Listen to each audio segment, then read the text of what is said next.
Ce n'est pas un Congolais lambda qui peut y accéder. Donc, lui, il va faire comme dans le temps, avoir des cartes d'endroit, accéder facilement à l'hôpital, se faire soigner comme on le faisait avant. Donc, c'est une très bonne chose. Et puis, il a parlé de nos militaires. Hein.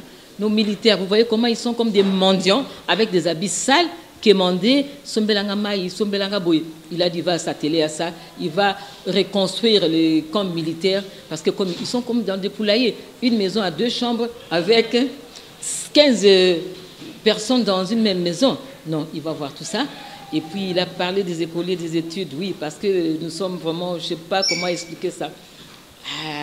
Des bars qui s'ouvrent le matin, de 14h au matin, sans que personne ne dise des mots. Les filles s'habillent comme vous le voyez maintenant, ou Ninja ou Nadja qui sont sortis. Comme on est comme si nous sommes dans un village ou dans Sodome et Gomorrhe. Je pense que Sodome et Gomorrhe, c'est notre pays. Parce qu'il faut voir comment les...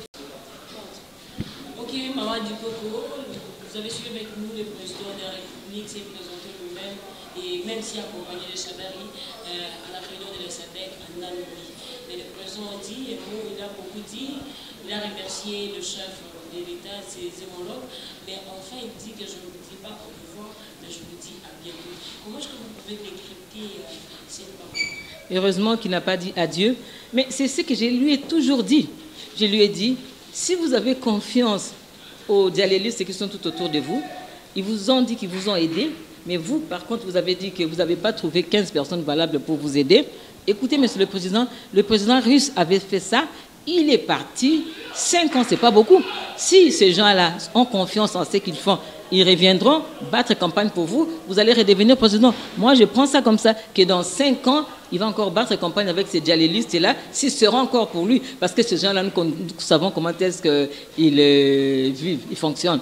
Donc, s'ils seront encore avec lui, mais à côté des Fachi, ils ne vont pas y être, parce que moi, je suis là, à côté des Fachi, plus question des dialylistes, plus question des adorateurs, alors qu'on adore que Dieu, et ils commencent à adorer une personne, c'est maléfique, c'est une malédiction pour notre pays, parce qu'on adore que Dieu. Donc, moi, je pense qu'il a dit au revoir, et à très bientôt. À très bientôt. Pourquoi? Parce que dans 5 ans, il va revenir. Mais il a dit, il n'a pas dit qu'au revoir. Il dit, je ne vous dis pas au revoir, mais je vous dis à bientôt. Pour certains, ils pensent que c'est comme tu auras toujours le matin de commandement, même si Chandar serait là, mais c'est lui qui sera derrière Chandar. Oui, mais c'est comme le président russe avait fait. Mais dans notre pays, ça ne va pas marcher comme ça. Parce que s'il avait un bon bilan à présenter comme en Russie, on allait dire, Nio, on vous accepte. Mais ce qu'ils ont fait de notre pays, la manière où ils ont laisser notre pays se dégringoler, je pense que ça ne va pas marcher avec nous. Non, même pas dans les rêves. Donc, à bientôt, pour moi, c'est dans 5 ans. Parce que nous allons respecter la Constitution. Hein. Dans 5 ans, il peut revenir normal, c'est bien. Bientôt, il va être à Kingankati avec ses enfants, les accompagner au foot et tout ça, faire le cheval, la moto, tout ça. Très bien. Nous voulons que ça soit comme ça, mais à très bientôt dans 5 ans. Dans les rêves, ils peuvent toujours rêver personne. On peut empêcher personne de rêver. C'est tout à fait normal. Hein? Merci, c'est moi. On peut imaginer à mon côté.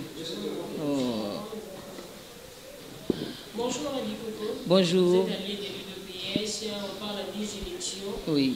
Oui, quand bien même on est incertain par rapport à la télé pour cette année, mais quand même, votre côté de l'opposition que vous organisez pour chercher un candidat unique comme de l'opposition.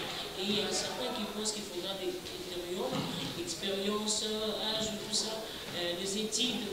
Qu'en pensez-vous par rapport à ces critères? Je peux rajouter aussi quelques critériums. Exemple, que le candidat présidentiel ait une probité morale. Vous voyez? Que le candidat présidentiel ne soit pas versatile. Que ce candidat ne soit pas celui qui change, qui est lunatique et qui, des fois, traite les personnes qui sortent pour aller réclamer la démocratie en faisant des marches pacifiques et qu'on les tue, les traite de drogués. Non, bon, il faut arrêter un peu ces jeux-là. Nous disons ceci, l'opposition doit rester unie. Quand bien même que nous savons qu'il y a d'autres qui sont avec nous, mais qui ne sont pas avec nous. Parce que parmi les 25 candidats présidentiels, plus de la moitié de ces candidats ne sont pas des vrais opposants, mais c'est des gens que la majorité a déversé dans nous, a payé les cautions pour venir faire des amalgames dans l'opposition. C'est ça que la population doit tenir. Ce n'est pas tout le monde qui se dit opposant qui est avec nous. Parce que ce genre de déclarations, mais c'est pas bon. Nous voulons être unis, nous voulons être un. Et non commencer à faire des déclarations par-ci, par-là. Non. Faisons comme Félix Tshisekedi Tshilombo a fait. Il a commencé par donner son bilan. Alors, donnons nos bilans et attendons le moment venu. Parce que jusqu'à présent, je vous l'ai dit et le répète, qu'il n'y aura pas élection le 23 décembre. Ils ne sont pas prêts. Ceux-là qui crient haut et fort, qui vont aller aux élections, ils ne sont pas prêts. Ils ne sont pas prêts. Mais la majorité, vous êtes en nombre dispersé entre vous-même. D'abord, il n'y a pas des attentes. Est-ce que vous serez à mesure de sortir un candidat unique?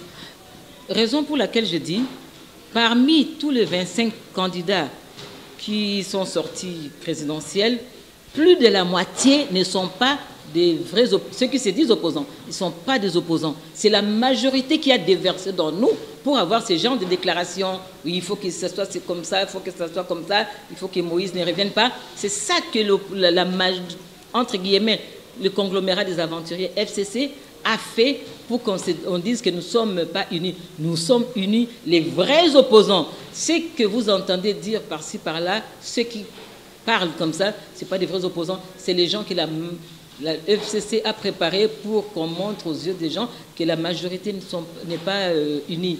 Et aussi, il faut que je fasse comprendre aux gens, parce qu'il y a d'autres qui disent, écoute, eux, ils ont dit qu'ils ne vont pas aller aux élections avec la machine, mais ils ont quand même payé leur caution, tout ça, tout ça. Si nous sommes arrivés jusqu'à ce niveau, je vais répondre, c'est pour que les gens sachent, c'est pour que ceux-là sachent. Si on avait dit non, on ne participe pas avec la machine, donc on ne va pas déposer le caution, on ne va pas se présenter, on ne va pas donner nos candidatures. Là, je vous dis, wallahi, les élections, même le 15 novembre, on allait avoir les élections. Ils allaient avoir raison. Le lendemain, Kabila devait se tenir debout pour dire, bon, comme les opposants ont demandé à ce qu'on élague et la machine a triché, la machine n'est plus là, je vais libérer le corps de Tshisekedi va revenir. Il allait tout faire. On va libérer Mouyambo, Franck Diongo et Diomindongala. Donc tout ce qu'on avait demandé comme préalable, il allait le faire. Mais on les a eu au tournant. Ils nous croyaient bêtes. Alors que les gens ne pensent pas qu'on avait dit qu'on ne va pas aller avec la machine, même si on est arrivé jusqu'à ce niveau. Avec cette machine à tricher, on ne va pas aller aux élections. Ce n'est pas parce que nous sommes des dégonflés. Alors que les gens tiennent bon, nous allons commencer à sortir un à un parmi nous, ceux qui sont des vrais opposants et ceux qui ne le sont pas, par leur dire on va les attraper. Restons tranquilles. Nous attendons, nous sommes prêts pour les élections. Ce n'est pas pour rien que Fachi a déposé les 100 000 $. Ce n'est pas pour rien que Bemba a déposé les 100 000 $. Ce n'est pas pour rien que Fayulu a déposé les 100 000 $. On ne leur a pas donné, comme d'autres. Donc, nous sommes prêts pour les élections, prêts pour la révolution. Nous attendons le 23 décembre. Malheureusement, peuple congolais, il n'y aura pas élection. Merci beaucoup, maman. Toujours, puisque vous parlez des élections, il y a la mère Mendé qui dit qu'ils ont déjà saisi le procureur pour le sujet de la nationalité. Tout candidat qui a double nationalité n'a pas le droit d'aller aux élections. Qu'est-ce que vous en pensez? De ce côté-là, c'est ça que dit notre Constitution. Vous voyez, moi, je suis restée 34 ans en France. Mais je suis toujours congolaise. Pourquoi? Parce que je suis notre constitution. Je ne suis pas comme eux. Parce que ce qu'il vient de dire, on va voir s'ils seront capables d'écarter tous les gens qui sont dans le FCC avec eux. Parce que c'est là où ils sont plus. Nous allons voir ce qu'il va faire. C'est tout à fait normal. C'est dans la Constitution. Là, il n'y a pas de problème. Comme c'est dans la Constitution, nous devons suivre la Constitution. Est-ce que le Nanga sera juste, la RDC sera juste, la justice sera juste pour éliminer ceux-là qui ont double nationalité, même du côté de la majorité? Mais s'ils n'éliminent pas ceux qui sont de leur côté, on ne va pas encore aller aux élections. Nous devons nous dénoncer entre nous.